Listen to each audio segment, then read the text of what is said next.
you is if you have ambition to be great. My job is to coach you to get all that greatness out of you.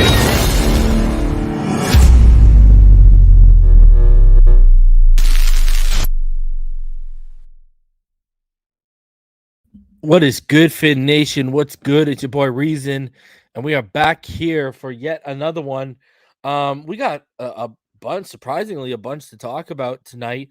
I don't know if anyone saw it. I know at least Hammer did. I don't know if he's in the comments yet, but I know Hammer saw it because he had already sent me the video when I'd already set up the room and stuff. But Pat McAfee took notice of the media and their hate for Tua today, and he actually defended Tua. So we're going to talk about that.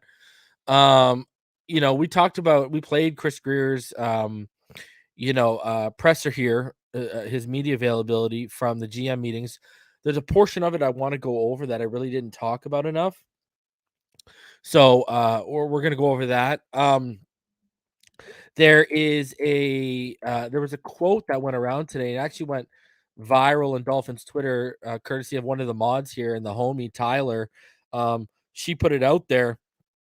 I'm gonna play the clip for you guys that quote is from. I want to talk about it. That again, it pertains to Tua. It's very interesting because it's something a lot of us have been saying, and it was from the Catch the Blitz podcast. So I do want to talk about that as well. And even Raekwon Davis, he had a response to the quote in question that we're going to talk about. So we got those things to go over. Plus, on top of all that, interesting article came out from Barry Jackson today. Basically, there's a couple good nuggets in there, including JC Tretter not being a likely option. I want to talk about Tua last year and his first down conversion percentage and his percentage of attempts thrown beyond the sticks, and show that actually Tua was one of the more aggressive quarterbacks throwing the football and converting while being aggressive on third down last year. I want to talk about, the vibe is real in Miami. I want to talk about that. Then I got an interesting stat about Raheem Mostert. And then we showed you the picture a couple days ago here of Chad Johnson, basically with Jamar Chase and the homie Jaylen Waddle, all three of them working out. Well, I got a video from their workout today. Ochocinco and Waddle went one-on-one. On top of that, I want to talk about the tweet that Chad Johnson put out regarding them. So we got a lot to go over, man. It's going to be a jam-packed show. I hope everyone is having a fantastic week. It's Thursday. We are 3.5 hours if you're on the East Coast away from Friday, officially Friday. So there you go. Yeah, that's exactly why we was one of the best, people. I kept Jeremiah, when I do my weekly breakdowns, my game previews, right? Every Friday when I preview each game during the season, I give you guys the numbers. I give you guys the statistics. I give you guys the rankings. And you saw the difference, especially on third down when Tua was the quarterback compared to Jacoby Brissett starting. It was a big time difference. A lot of passing statistics to actually raise the team number. Because Brissett had us really, really low at one point. So we're gonna talk about all that. We're gonna talk about all of that stuff, a ton of stuff. So to get into, but like I said, man, I hope everyone is appreciate you, Cody. I hope everyone is having a fantastic week thus far. As hey, we're officially into the end of it. The weekend is right around the corner. Man, I can't wait to see this offense either, Chris. I keep telling people on different platforms and different areas. This is the new episode of The Finish Line with me, Ball Game, and Richard Webb should be coming out tomorrow on dolphinstalk.com. And you can find that on Spotify, iTunes, wherever you find your podcast. Just search The Finish Line, PHINISHLINE. So Finish Line with a PH instead of an F. Obviously, the Dolphins spin on it. Go check it out. The new episode will be coming out tomorrow. But Scott says trying to link up in Orlando. Away, man. I'm gonna let y'all know the word very soon. I'm planning.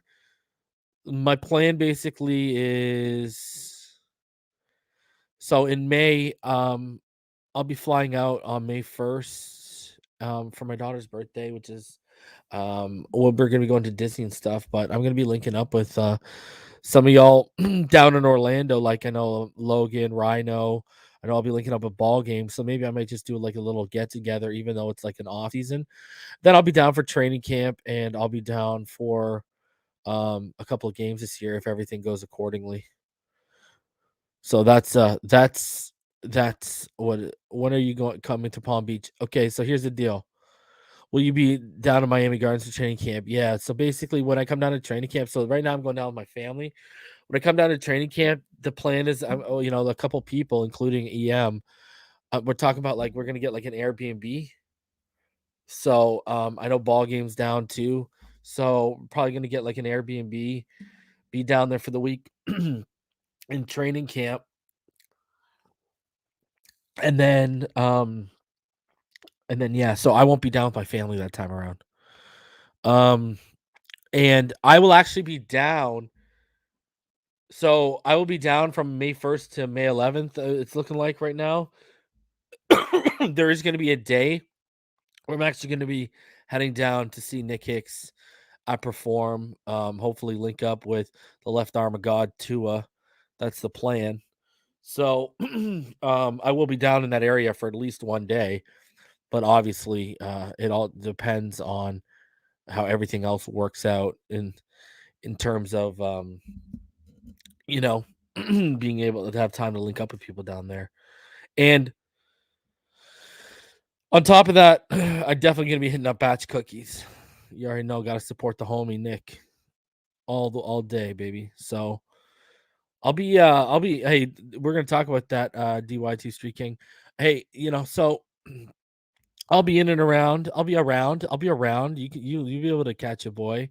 But I know at training camp, you know, I know these guys kill me. I know I know on in training camp and for the games, obviously it's gonna have a different feel with the meetups and stuff like that. But if enough people are down, I'll just have like a little off season meetup when I come down, maybe. So we'll see how it goes. All right. That's the deal. So, and if anyone wants to come catch the smoke, you're welcome to too. And so, you already know what time it is. Irving, I'm not. Yeah, I'm not. I'm not. I'm not expecting I'm expecting just to go out and maybe like shake hands and maybe have like a 2-minute conversation out on the field and watch him and watch everyone train. I'm not expecting to go. You know what I mean? And I'm probably gonna have to be up early as hell. Let's be honest with ourselves. The reason up here at 6 a.m. because that's when they start. You know what I mean? So, all right. Um, let's start getting into all this stuff. Again, I appreciate all of you for coming out. Already 300 of you in the room. Do me a favor, help me with my friend Al. Algorithm. Smash the like button. Subscribe if you're new. We're about to pass 7,500 like. Let me do a double take here. We're about to pass 7,500. We are rolling right now, everyone. Let's get, yeah, we are, as we speak, we are 67 away from 7,500. Let's get to 10K. 10K, we doing a big giveaway. I've already said this before because I give away a jersey when we got to like 1K. That was like back in the day. But when we get to 10K, we're gonna do something different. I don't know what, but we're gonna do something. And at least I got some time to think about it. Because 2,500 ain't gonna happen overnight, but let's keep it rolling. Right, I think we had like 491 new subs in the last 28 days. So, at that pace, I mean, hey, that we're only we're about 4 months away if we keep that up. So let's keep it rolling, guys. Subscribe if you're new. Let's get to 10K. Draft season is upon us. Linebacker big board is going to be coming. I'm I'm thinking Sunday. That's the original thought. It all depends on what happens if I want to push the content to next week. Because next week I got a couple people lined up that are going to be coming on. So I'm like, do I push it to next week and make it a draft heavy week and really kick off draft? Because we'll be in the first week of April, but I'll figure it out. I'm thinking Sunday. And then I'll just have another big board next week. So because what I got remaining is we're gonna do linebackers, centers, and then I haven't decided yet. I'm either gonna do specific to right tackle or offensive tackle. Haven't decided yet, right? We'll see how it goes. But a lot of stuff coming up. And I know it's WrestleMania weekend, so I know a lot of you are wrestling fans and such like that. And I know WrestleMania weekend's a big deal. And it's Sunday, so people like to spend that time with their families and stuff like that. But we'll see.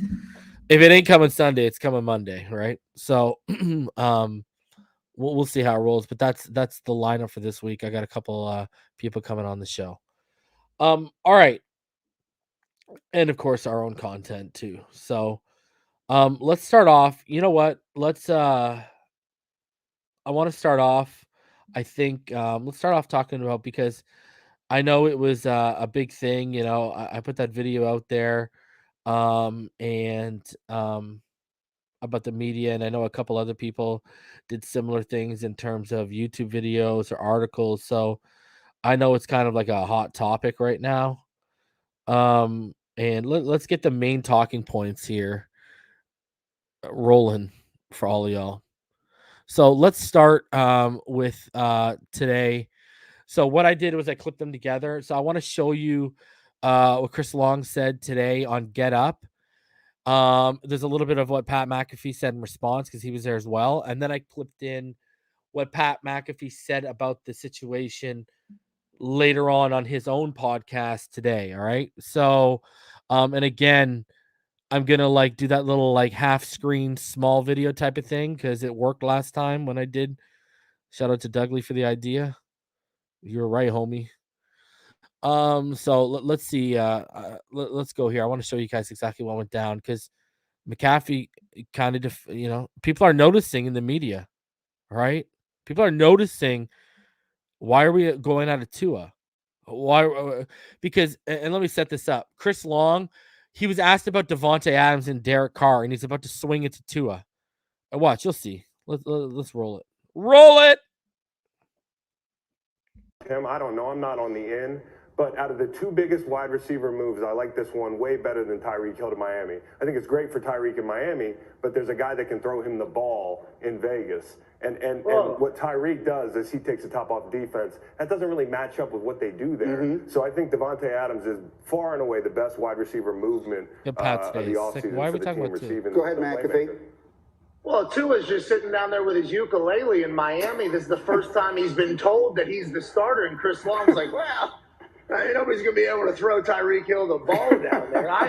I agree with what you're saying. Derek Carr is a guy that is not given as much respect as he's deserved. I'm excited to see what he looks like with Devontae Adams, and I think we're all excited to see what Devontae Adams looks like without Aaron Rodgers. So who knows how it's going to pan out personally, professionally, but Chris, I think you're dead on with Aaron Rodgers figuring out how he can get motivated by this whole thing and who's going to be his next guy. That's a good time for somebody else to maybe. How come everybody takes shots at Tua? This morning I'm on Get Up. See?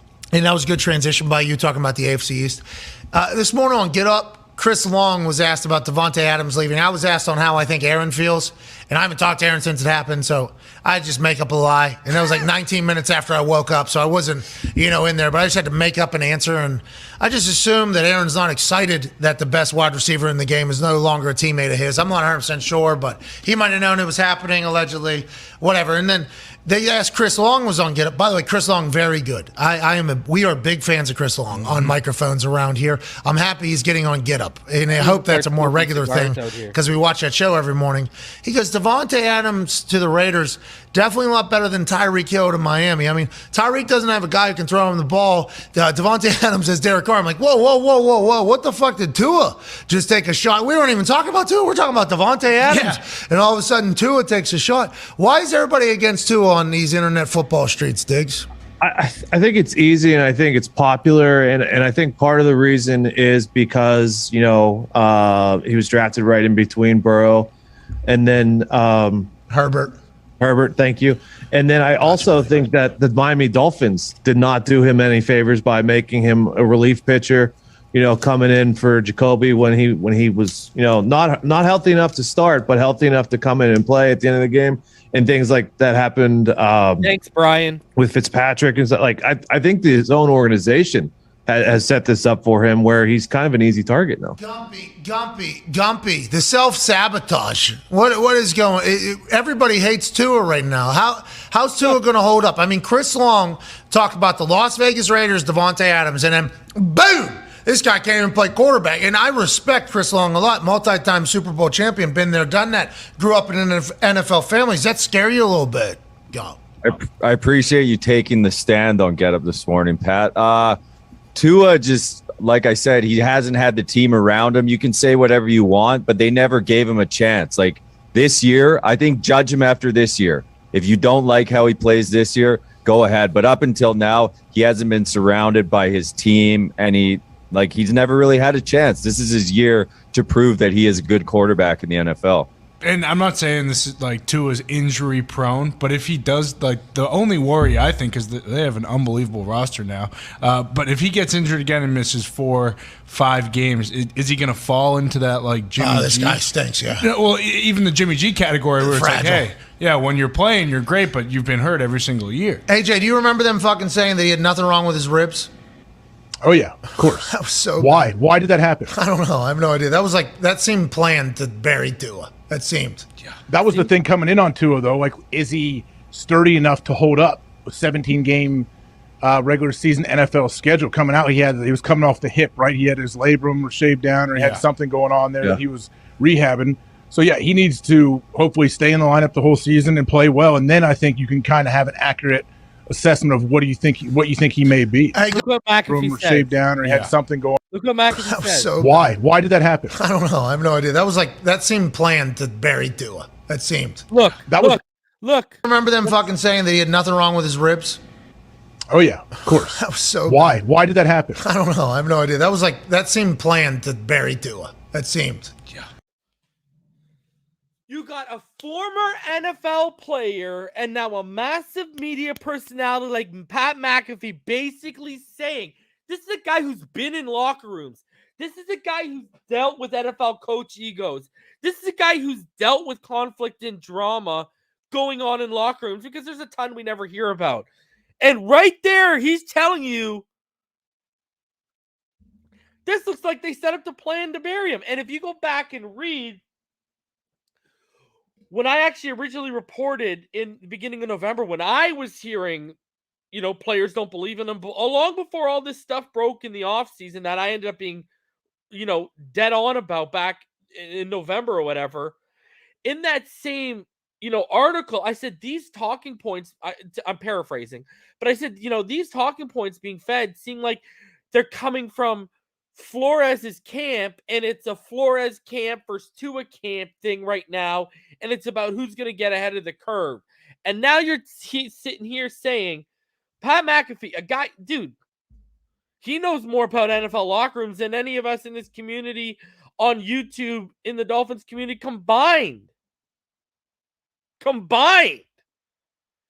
And even he's sitting there saying, seems like they're planning to bury him, man.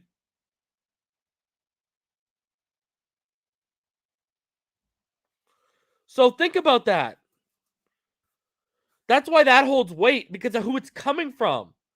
Just like I know I sleep well at night with my Tua evaluation when what I've been saying for the past 2 seasons literally gets echoed by Peyton Manning in his film breakdown this year, Kurt Warner in his film breakdowns this year, Dan Orlovsky, every time he talks about Tua, he must be watching Phinside the NFL night in, night out, because he just echoes stuff I'd say. That's why I can sleep well at night, because guys who played the position at the highest level of levels in the NFL feel the same way I do. Just like Louis Riddick, who's a big believer. I think we can all agree, if the Dolphins were ever to move off a guy like Chris Greer, we don't want Louis Riddick. Because we all know, even Stephen A., when I showed you the clip of them going at it over Tua, even what did Stephen A. said, the all football knowing Louis Riddick.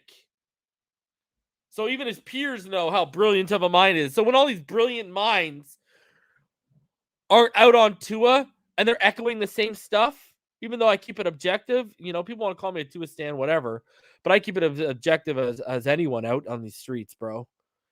And when they back me up, bro, I sleep fine at night because I know I'm telling y'all the truth. I know I'm giving y'all facts. And I know I'm giving y'all the best opinion on Tua, the football player, when I hear the same stuff being echoed by Peyton Manning and Kurt Warner. So I know I'm doing my job, and I know I'm doing all y'all justice. And now you got Pat McAfee out here saying, let's play it one more time. I want you to, really look at this. AJ, do you remember them fucking saying that he had nothing wrong with his ribs?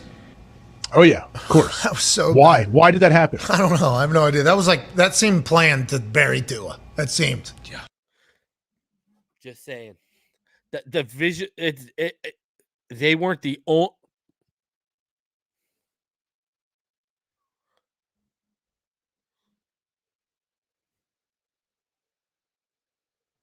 Just saying.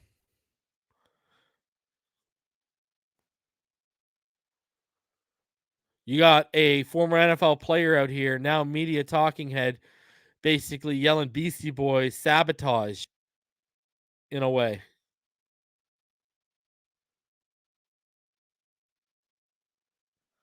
So think about it. And that's why I've said, people have tried to hang the injury hat on too. And I said, well, you go back to year one against the Jets.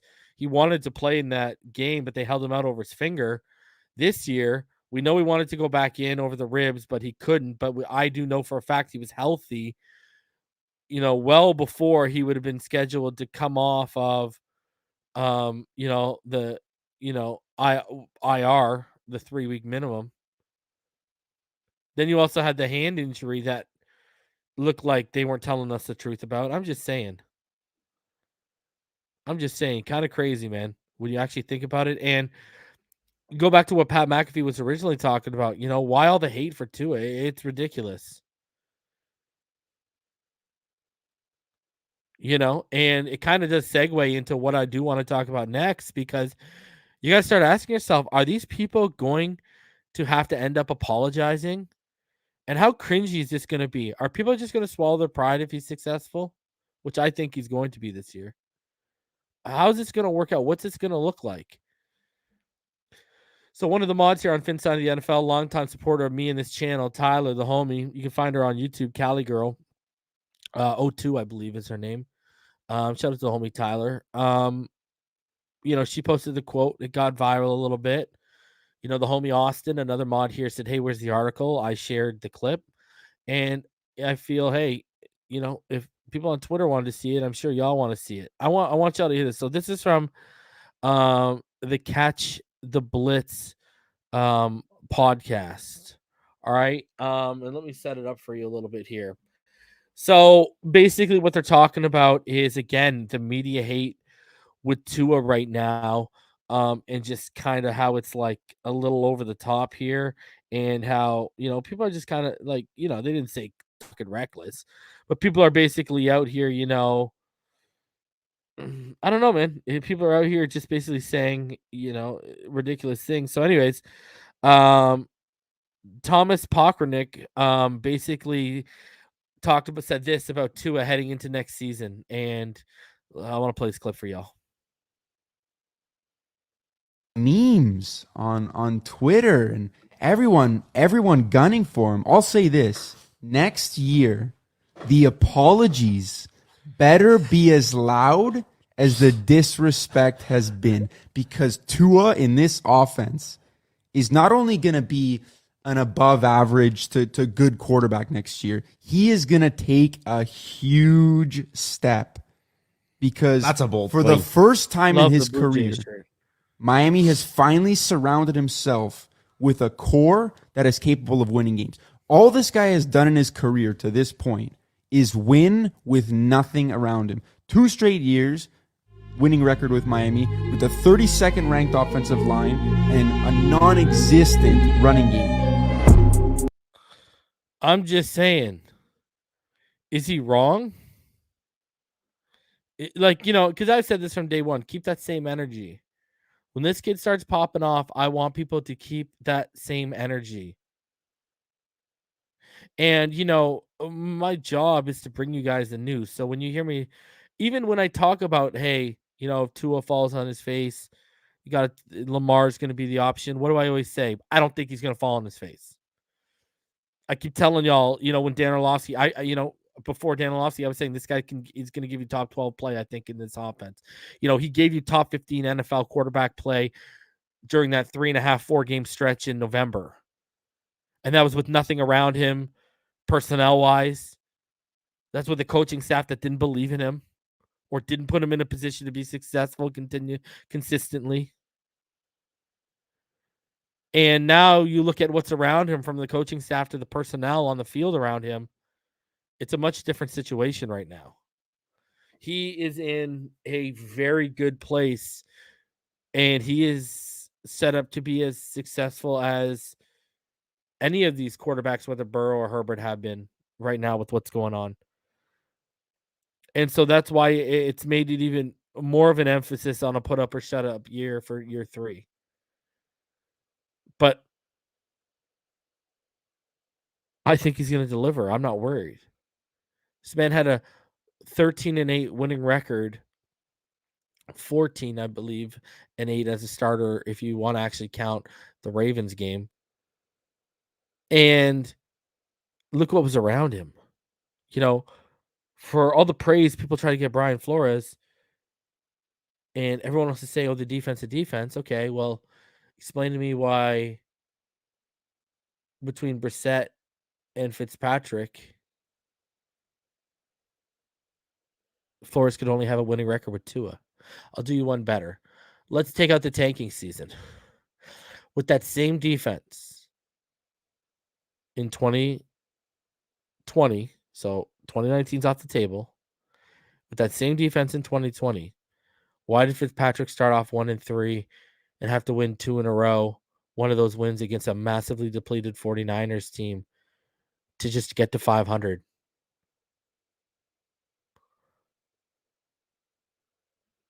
With that same defense, and yet Tua came out like a bat out of hell and won multiple straight without being defeated. Someone explain this to me.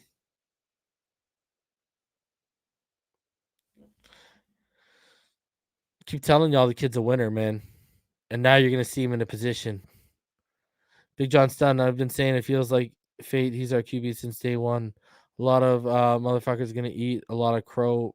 You keep bringing it reason, straight facts. Appreciate you, Big John. I mean, you go back to when me and EM were doing this show together back in 2020, in March 2020, because it's now just been, 2 years and a couple weeks since this channel's been live. And I said, between the injury, just between how everything had worked out, the injury, it felt like destiny. And then, I know they were close to pulling the trigger on the Watson deal. And basically the allegations nullified that deal going through. And I said to EM on the phone again, I said, bro, I told you, I said, yo, this feels like destiny. Like someone just keeps giving him chance after chance here.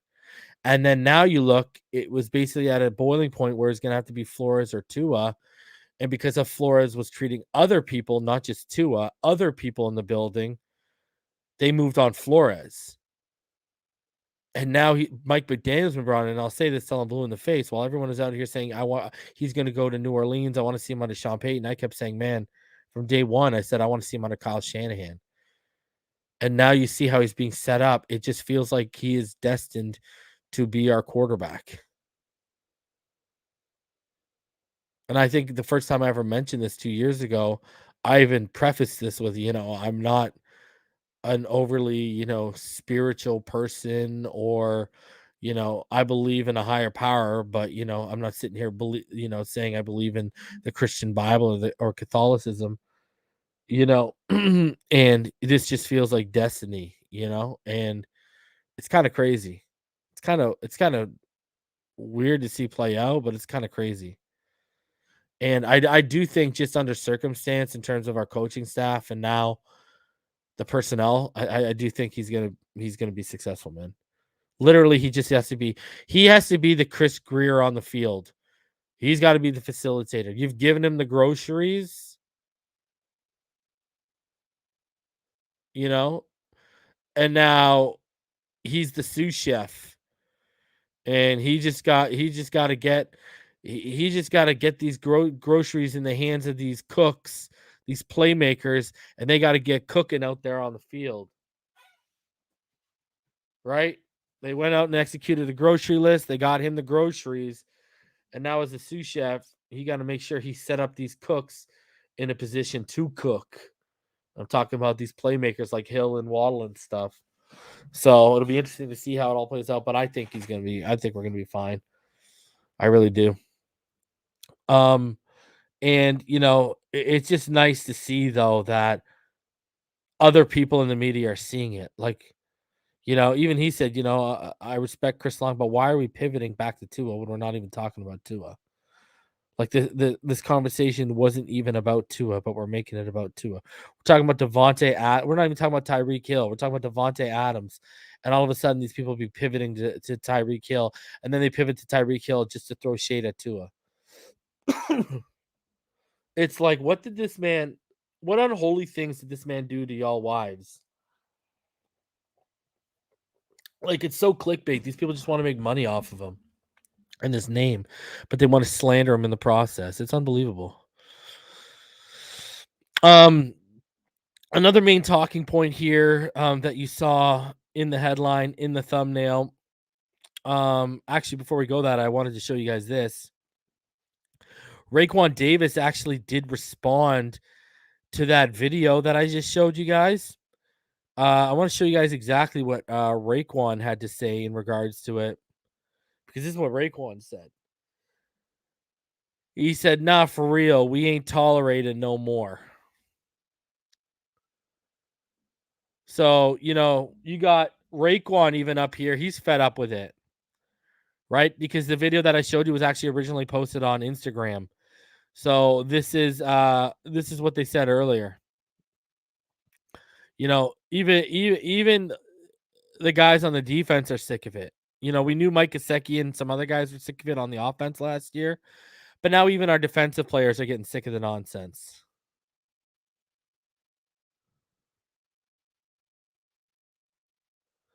So you see Raekwon Davis out here on these Instagram streets letting them know we sick of it.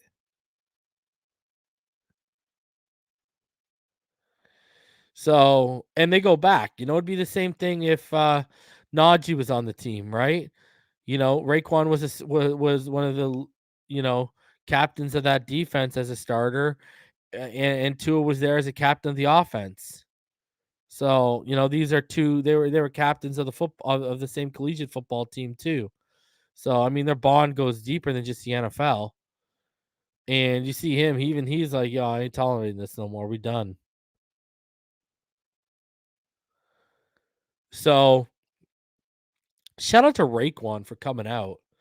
They would have never been able to do this under Brian. Brian was like, "Oh no, you can't go put yourself out there like that." So, shout out to the homie Raekwon for coming, ironically, to the defense of Tua Tagovailoa, taking it head on. Appreciate you, Raekwon. Go defend your quarterback, man. QB1, baby. Let's go. Now, pivoting back to what I originally started to say. What happened was today, this article came out from Barry Jackson about some nuggets regarding the Miami Dolphins, a little 6-pack. And let's talk about, there's a couple things I want to talk about in here. Okay, so first of all, during his media briefing this week, new coach Mike McDaniel wasn't ready to reveal his vision for the right side of his offensive line. And look, he's going to go into more detail what I've been telling y'all. But we're hearing that the Dolphins want to take a look at former 18th overall pick Austin Jackson at right tackle. That would be his third position in 2+ seasons with the team. Jackson showed some potential as a left tackle during an uneven rookie season. Struggled at left tackle last September and moved to left guard where he played well at times, but not well enough at other times. But Connor Williams, a free agent pickup from Dallas, is now in place at left guard, which I've been telling y'all. Like, I know he says he wants to do the process, just due to the process. But let's be honest, Connor Williams and Terran Armstead are locked in where they're at. And the Dolphins want to give Jackson a chance to compete for the starting job elsewhere. The fact the Dolphins are going to see Jackson at right tackle by no means assures he will be the right tackle. Remember, he played it in high school. He played right tackle in high school. Liam Eichenberg is expected to provide strong competition at the position, which I said they would compete. After giving up a 2022 third-round pick, dumb. To move up 8 spots to draft them, dumb. Miami is certainly not ready to give up, especially with Creed Humphrey on the board, up on the idea of Eichenberg being a starter again whenever that time comes. There you go. A little bit more reluctant. See, look at the wording, how they're already wording it to you. Okay? This is being worded for a purpose, and this is being worded this way to you for a purpose. Do you see how much more favorable of a light, Jackson is in? Now, Eichenberg, they're not crapping on Eichenberg, but look at more so of a whenever that time comes. There's a little bit more of a less, assuredness with Liam Eichenberg than there was. Let's put it this way. The way it's being worded and the way it's being written, they're saying they're setting you up with their intrigue with Jackson at that spot, which I've already told y'all why it's there. Scheme fit, athletic profile wise, the Terran Armstead domino now. He can lean on him. Athletic profile, very similar, but obviously needs to be cleaned up massively like Armstead did with his hands and his feet. But like I said, Eichenberg, athletic trait deficiencies and fundamental technique deficiencies. You go to Jackson, it's not athletic profile. It's more, hand placement, footwork, motor, giving up on plays. What was else was I going to say? There's another one. His anchor, you know what I mean? So more coachable stuff that you can fix. Whereas you can't fix short arms on Eichenberg. You can't fix slow feet.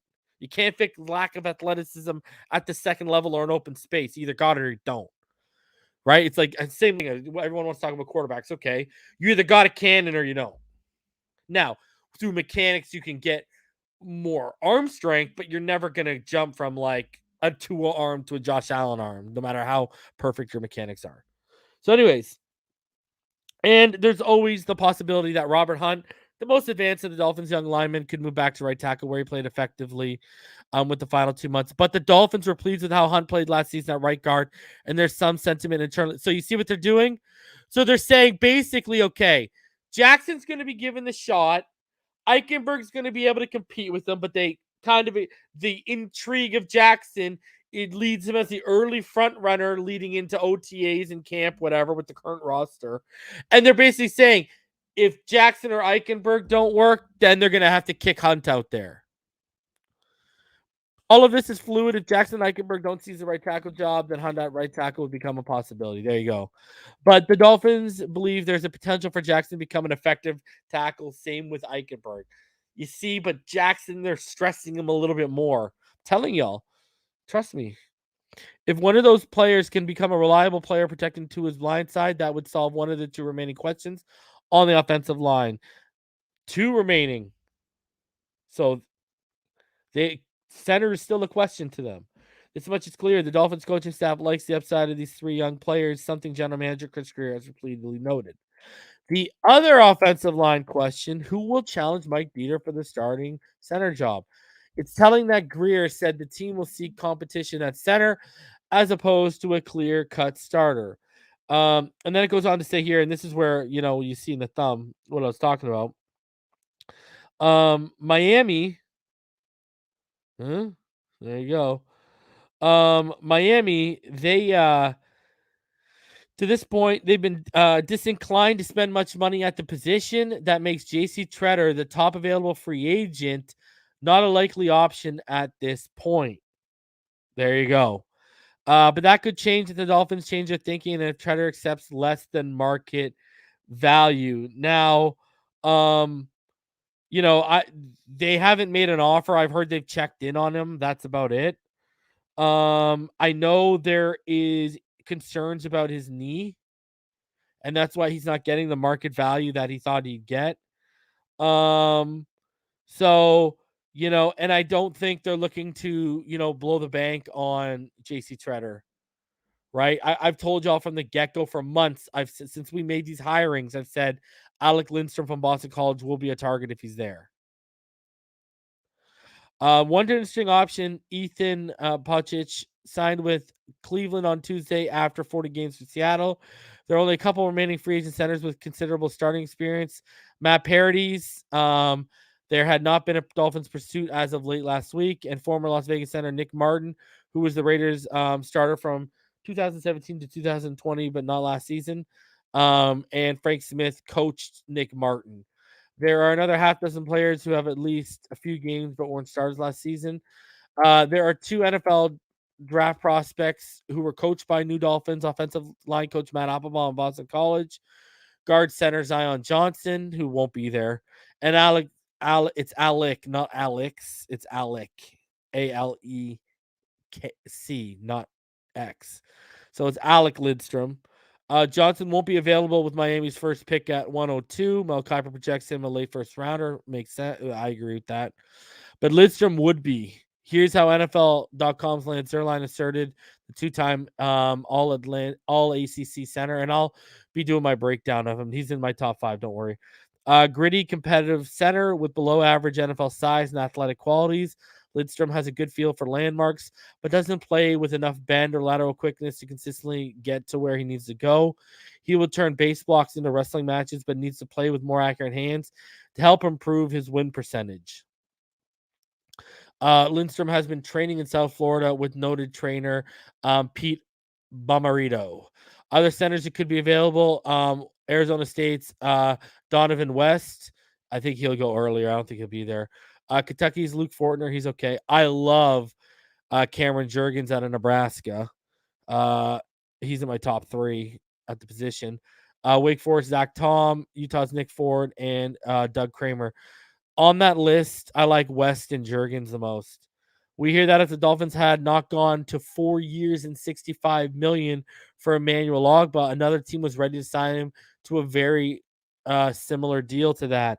If Ogbah had left, one edge player of interest to the Dolphins would have been Derek Barnett. And remember, on this channel, we dropped the news last year that when the X rumors were out there, Philly was looking into him, and who were they dangling? Derek Barnett. He had 21.5 sacks in 5 years for the Eagles. He recently resigned with Philadelphia.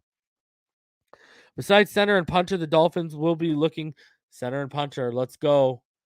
You know what that means. Matt Araiza. For another nickel cornerback to back up Nick Needham. There was no effort made to re-sign Justin Coleman, who played very well during the winning streak and signed with Seattle. Miami also needs another backup nose tackle to protect itself if Raekwon is injured. These needs can be filled in the draft or with free agents at the minimum. The Dolphins have essentially no space at the moment, according to the NFL Players Union, but they have the ability to sign players to the minimum deals because only the top 51 salaries do count against a team's cap. Now, if you were to go to over the cap right now, over the cap says we have 11.473 million, but I'm going to go ahead and give the courtesy to the NFL Players Union being more accurate than over the cap. They could create some by releasing Ethan Carter or restructuring contracts or trading Devontae Parker, which I think is going to happen, or releasing Eric Rowe or Adam Butler, which isn't ideal because both veterans will play and losing them would create holes on the roster. Ethan Carter and Devontae can go, though. According to a league source, the Dolphins ranks among the teams that have sold the most new season ticket packages.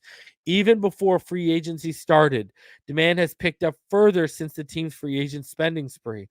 The Dolphins have sold out all available suite and luxury product inventory and expect to sell out every home game. Wow. Let's go, Dolphins. Way to show some support here. Man, that's awesome. Dolphins executive Jeremy Wall declined to specify a number of season tickets sold overall or sold since the acquisition of Tyreek Hill. but said the team has been proactive in the area of investment in technology around customer data. Yeah, I mean, like you even saw Joe Shad tweeted out that, the Dolphins are among the most new season ticket sales of any team in the NFL. He said the exact same thing. So, and they expect to sell out every game in 2022. Let's go, baby. And they're going to put the product on the field to make it worth it. Watch. This is what Barry said too, and this is what I've said as well. The Dolphins appear to be the second best team in the AFC East, at least on paper. The Jets were disappointed about not landing Hill, who signed with the Dolphins. Jets coach Robert Saleh said the Jets took a big swing and that you win some and lose some. A high-ranking Jets official said if you have a once-in-a-lifetime chance like that, you've got to go for it. Which is why I don't agree with anyone who says we overpaid for Tyreek Hill. We got a once-in-a-lifetime chance at 28 to add a top 5 player in the NFL if you take out quarterbacks, and also a top 5 athlete in the NFL too. Let's go, man. You got to swing. When you're all in and you're putting it together and you created a 4-year window, you got to go all in, man. Meanwhile, Patriots owner Robert Kraft admitted Tuesday that it bothers me that we haven't been able to win a playoff game in the last 3 years. Get ready for number 4, Robert. Better go get your masseuses to make you feel better.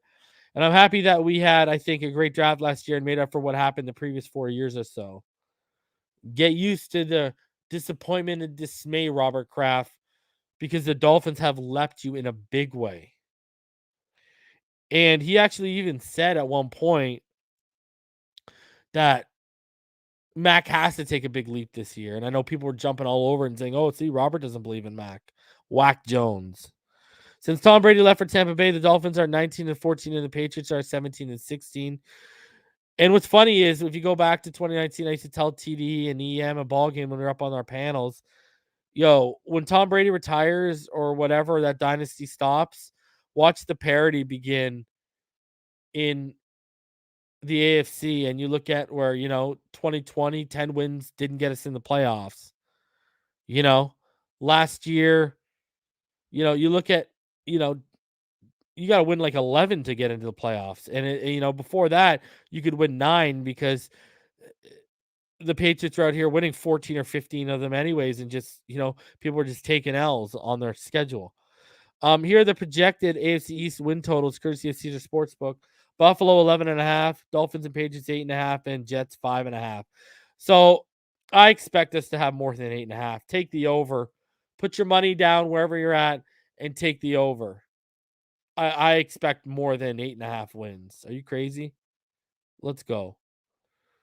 Come on, man. We put up, with the offense we've had, look at the wins we've been able to put up the last 2 years.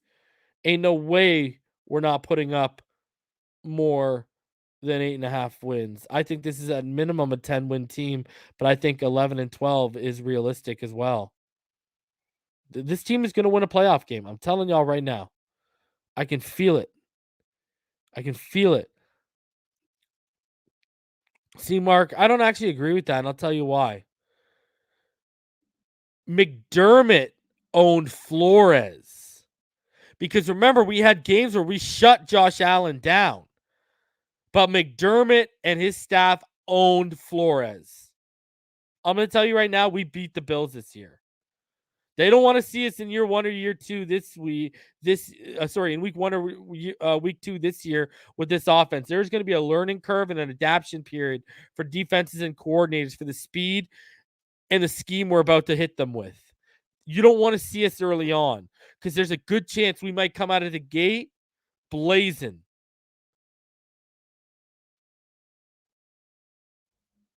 So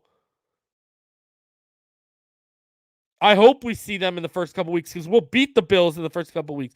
We're going 5-1 in the division this year with Tua. We will sweep the Patriots. We will sweep the Jets. And we will split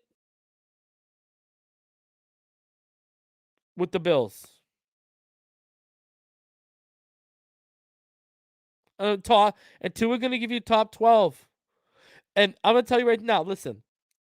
Someone quickly do the numbers. I don't expect 1,600 or 1,500 yards from Tyreek, but I still think he's going to give us 12 or 1,100. So let's go to the bottom, 1,100. Waddle, 1,000. I think he's 1,000 to 1,100 yard guy. So let's give 1,000. So that's 2,100 yards we're at right now. Okay. I think Gesicki and Cedric Wilson are 550 to 725 yard guys. Let's go 550 each. All right. So that's another 1,100. So now we're at 3,200. Bowden. I still think Bowden can give you about 300, 350. So now give me the 300. All right. So now we're at 3,400. Sorry, 3,500, I believe. Right? Then we haven't counted Raheem Mostert out of the backfield and Chase Edmonds. Even if those guys get 150 yards each, that's another 300. So now we're at 3,800. Haven't accounted for whoever is going to be taking DVP's place because I haven't accounted for DVP. So even if that person gets 200 yards, we're at 4,000 on the low end spectrum. Tua could realistically have a Pro Bowl season this year just because of the weaponry around him.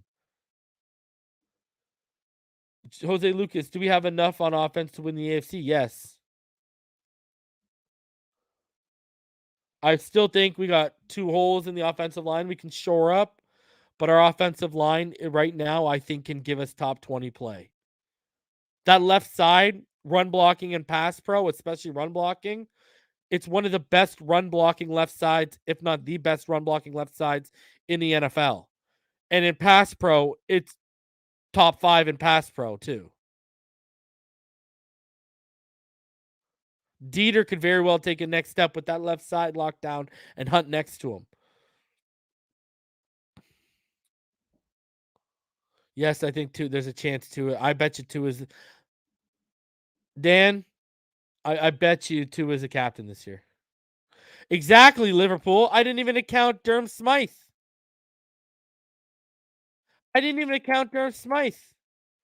I'm telling you, Tyreek and Waddle are going to be at least 2,100 yards between the two of them. And we're not and then we're not even counting tosses in the backfield on sweeps, which are forward passes. I'm telling you right now. I think you are dead on with the run game. I agree with this. I said this, okay. I think it's obtainable for Tua to have 3,500 to 4,000 yards this year and 28 to 34-ish touchdowns. And then maybe 11 to 14 interceptions. Maybe 10 to 14. I think that's realistic. And I think I think he's going to flirt with 70% completion percentage as well. I think he's going to be around 70%. Now, this is if he doesn't get hurt. So, the potential's there, man. The potential is there. Now, remember, that's all ceiling that I just said. Well, technically, the yards that went by were projected Flores by me. So, I mean, even if he averages over 250 yards a game, that's like over 4,200 yards. I got Tua being a top 10 quarterback and a top 10 offense next year and leading the Dolphins to the AFC Championship. You're actually not crazy, bro. I don't think you're nuts. Last year, I would have told you you're nuts.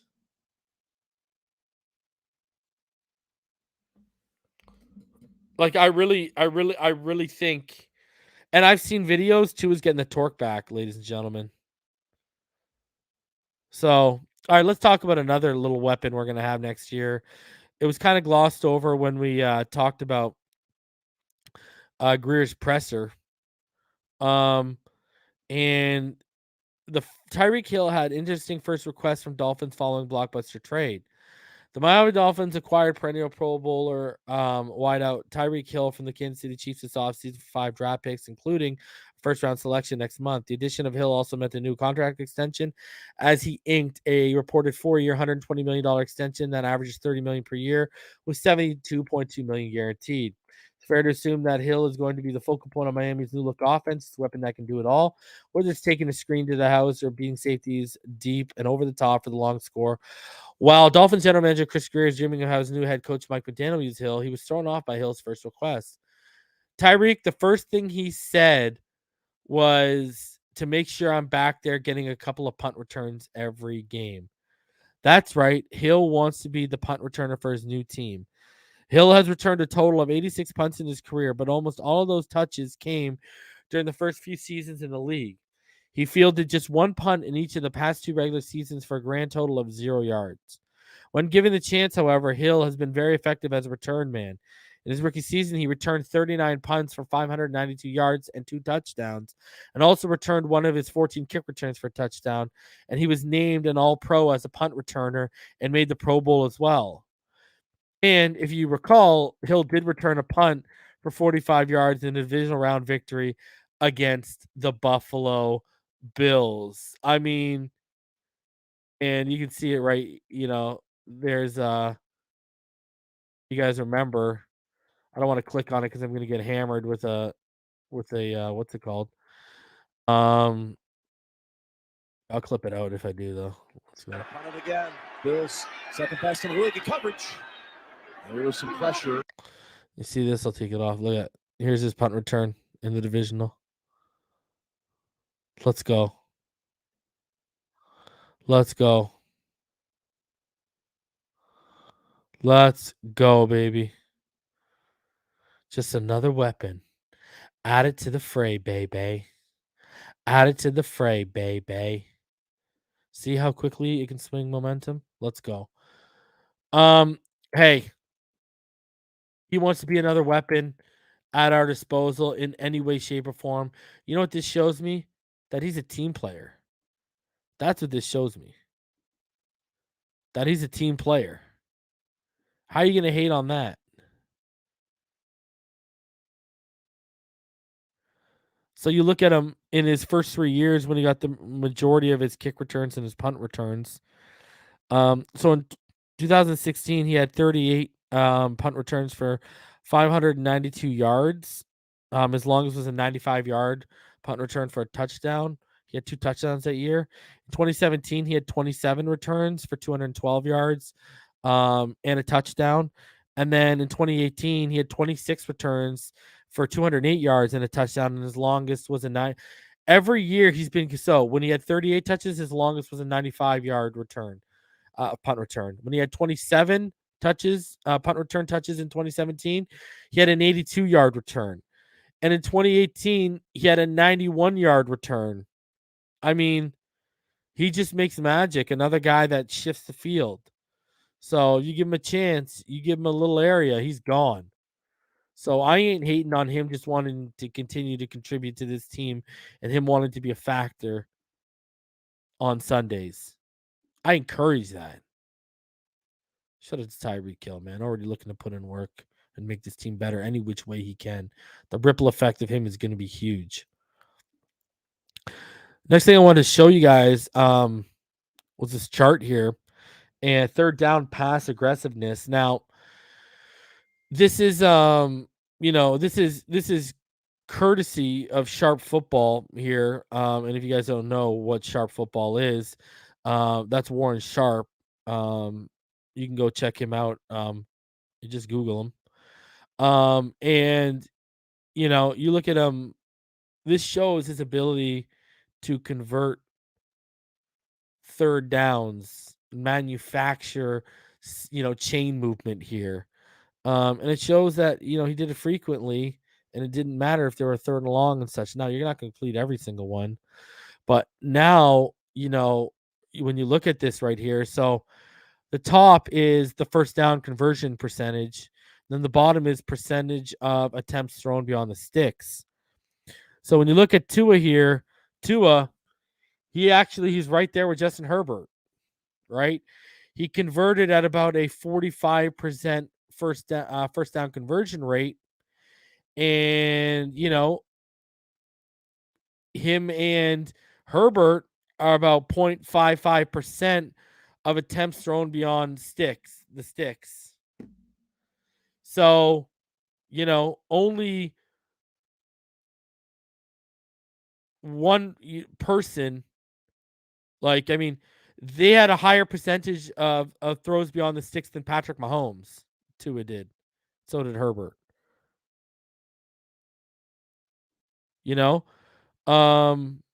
Tyrod Taylor is at about 0.6, but he had a lesser conversion rate on first down. And then Matt Stafford had the highest conversion and, attempts thrown beyond the sticks. So really, other than Tyrod and Stafford, Tua top 3, top 4 in the NFL on third down pass aggressiveness when it came down to conversions. And if you look at this chart on conversion rate, only 4, he was top 5 in conversion rate, a first down conversion rate on third down. This chart really puts things into perspective, don't it?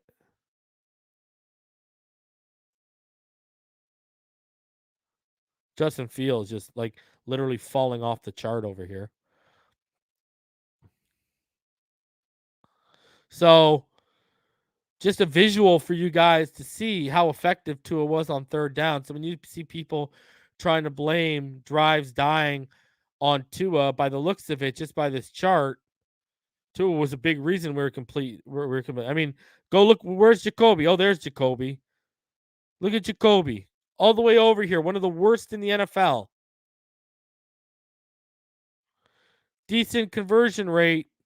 When you talk about throwing beyond the sticks, 4th worst in the NFL. Look at that.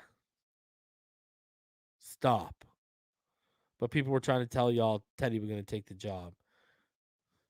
And let's push this even further. Teddy Bridgewater. Ladies and gentlemen, Teddy Bridgewater ain't looking pretty here. Okay? He's under the curve line where you don't want to be. So Jacoby, one of the worst out here in terms of attempts beyond sticks, even though his conversion rate was okay, was decent. And then you go over to Teddy. Teddy this guy's the Forrest Gump. He's under the curve, bro. By this chart, Teddy literally second worst guy in the NFL on third down aggressiveness.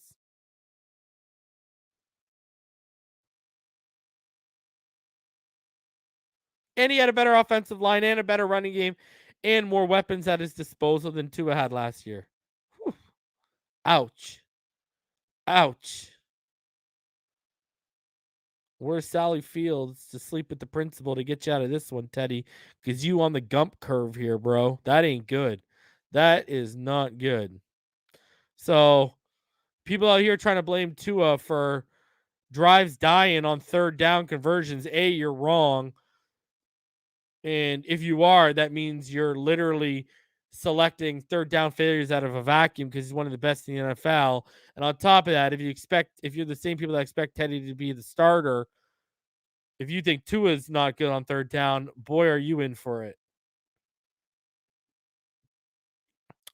Continuing on here because I thought this was pretty interesting. We know he was injured last year, but if you look at from 2019 to 2020, the most rushing touchdowns, 15 plus yards, Raheem Mostert had 8 compared to Derrick Henry and Nick Chubb and Dalvin Cook. We talk about the explosiveness. If this man can stay healthy, I'm telling you guys, we are going to be ridiculous out of the backfield. It is going to be something to behold. I'm telling y'all right now. If he can stay healthy, it's going to be something to watch. The explosiveness, man, Tyreek out of the backfield, potentially. This guy, so I keep telling everyone, right? Tyreek was a running back in college. He wasn't a receiver. So, dude, guys, we have more potential for explosiveness on this offense than a box full of dynamite. It's unreal when you look at the home run hitters we have on this offense. It is impressive how this offense has been assembled. I'm sorry. And then finally, guys, I wanted to show you guys this. Now I showed you guys the picture of Chad Ochocinco hanging out with Jamar Chase and Jaylen Waddle. This is the tweet that he said. He said, "Had the joy of watching Jamar run routes up close. Motherfucker is smoother than melted butter with little to no wasted movement at all." And then he said, "Waddle is so goddamn explosive. It looks like he's coming out of the blocks in a 100-meter race."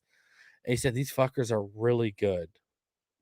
So, I mean, big props from Ochocinco for the homie Jaylen Waddle. You love to see it, man. You absolutely love to see it. And I think it's going to be, and now that's your number 2 this year behind Tyreek. Good God. It's ridiculous to think about how explosive this offense might really be this year. I mean, when you start putting things into perspective and you start looking at the personnel, you start looking at the athleticism, the speed, the explosiveness here, it's like we haven't seen anything like this in Miami. And I keep sitting back and try to think of what we're doing schematically and how we've added in the speed and athleticism. And I keep coming to the conclusion that, has the AFC seen anything like this? Like, they saw the Chiefs' speed, but they didn't see it come at them the way we're going to throw it at them. And even still, I go back to guys like DeMarcus Robinson, McCall Hardman, the guys behind Tyreek. Sure, they were speedy, but their hands weren't good. They weren't very good route runners. They didn't have the nuanced stuff of being a wide receiver down at the next level, which Waddle came in already nuanced as a route runner, understanding leverage, good twitch to his body. You know what I mean? Stacking and stemming very well. You know what I mean? So I just don't think the AFC and the NFL seen what we're about to throw at them. And that's why I keep coming back to the conclusion of there's no way people are going to figure us out right away.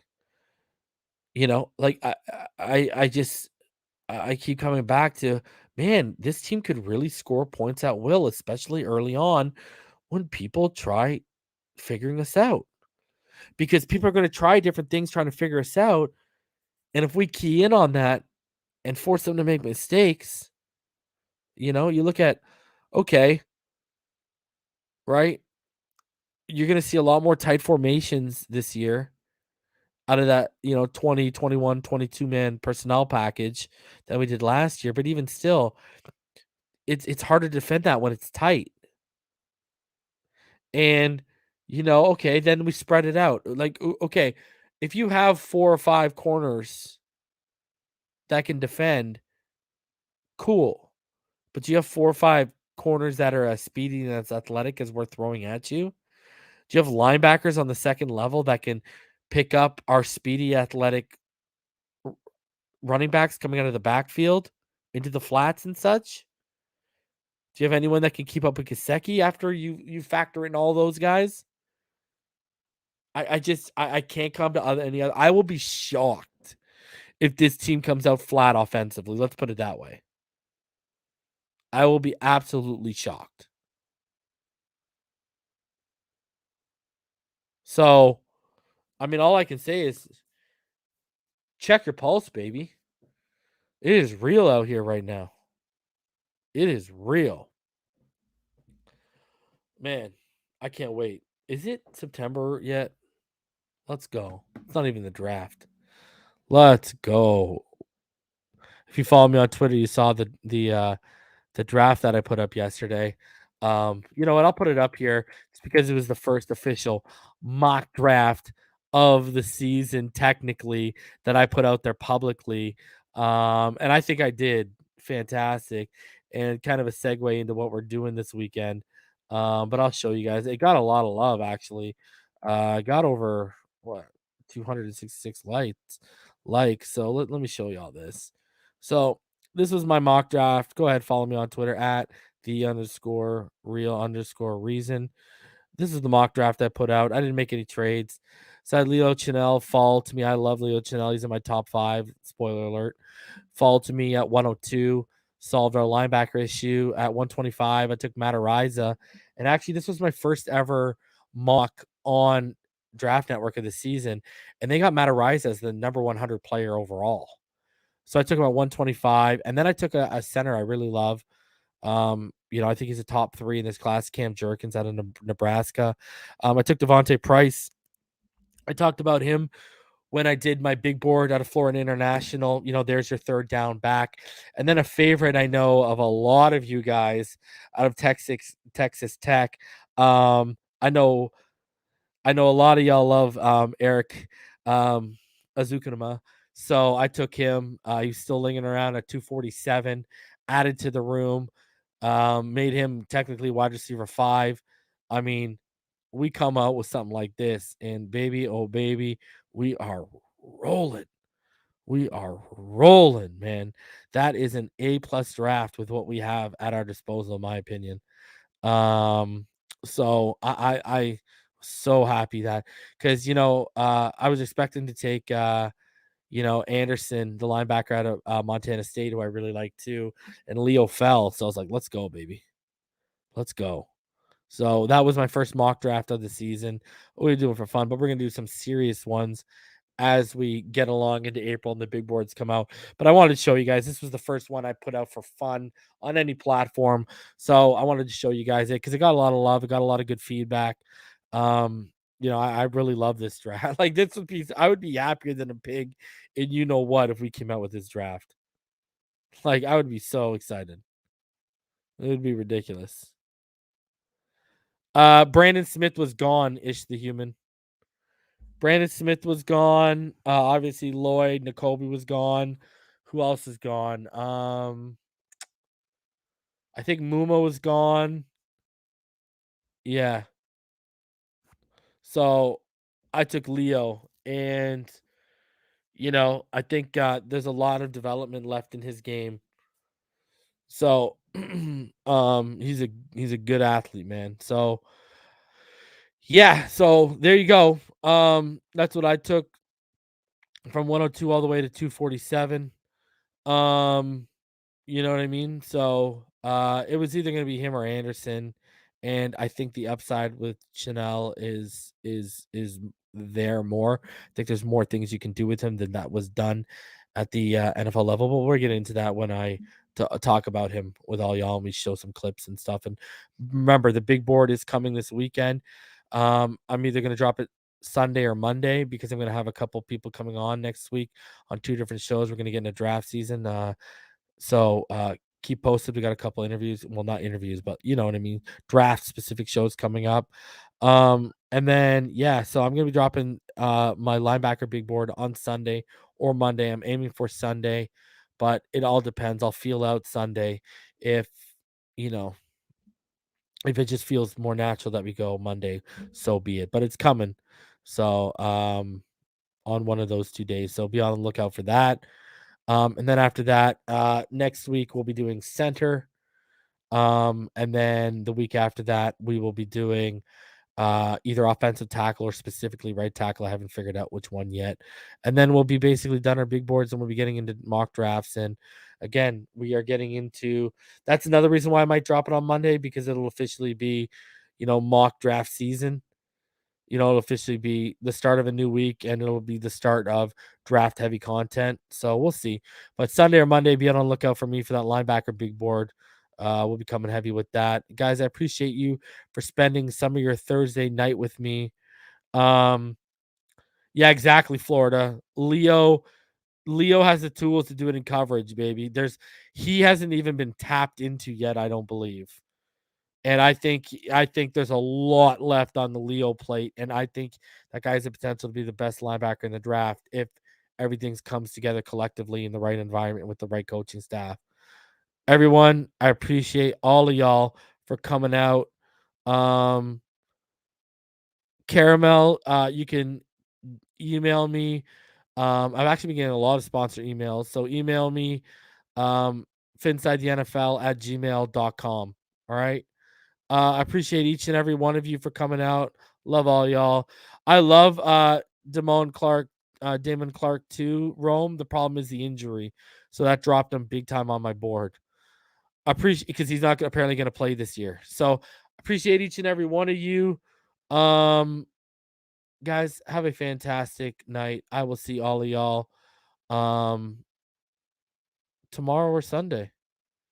Be on lookout. Love all y'all. Fins up all day, every day, baby.